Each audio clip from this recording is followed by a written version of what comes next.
السلام عليكم خوتي، تبارك الله عليهم، حياكم الله. غادي نرجع واحد الفيديو كنت درتو رمضان اللي داز، ومؤخرا واحد السيد كان رد عليا كيقول لي ودي ساميه ماركه ديال تونس.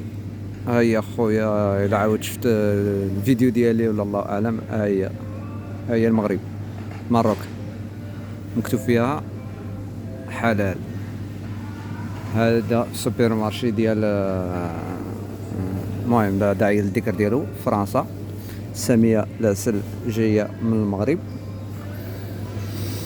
تمر غنشوفو واش يمكن تمر معروف بالله هذا مطحن معروف به خوتنا الجزائر، ولكن نشوفو المصدر ديالو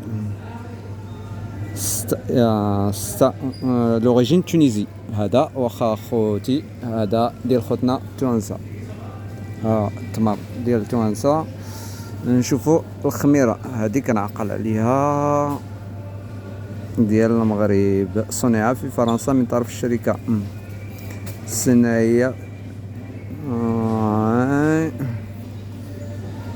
خوتي هذه كانت في المغرب، بعدا كنعرفها بزاف، ولكن كتب عليها هذه فرنسا.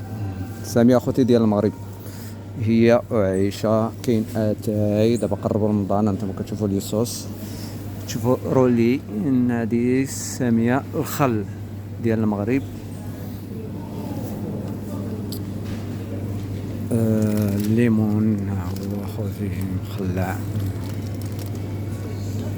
انتم خوتي تشوفوا هذه فرنسيه، كدي كاوكاو كدي هذيك. هذا ريون حلال، هذا هو ديال اللحم.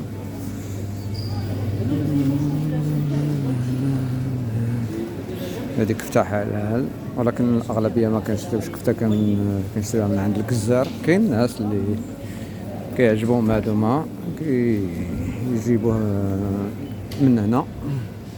حياكم الله اخوتي، تبارك الله عليكم.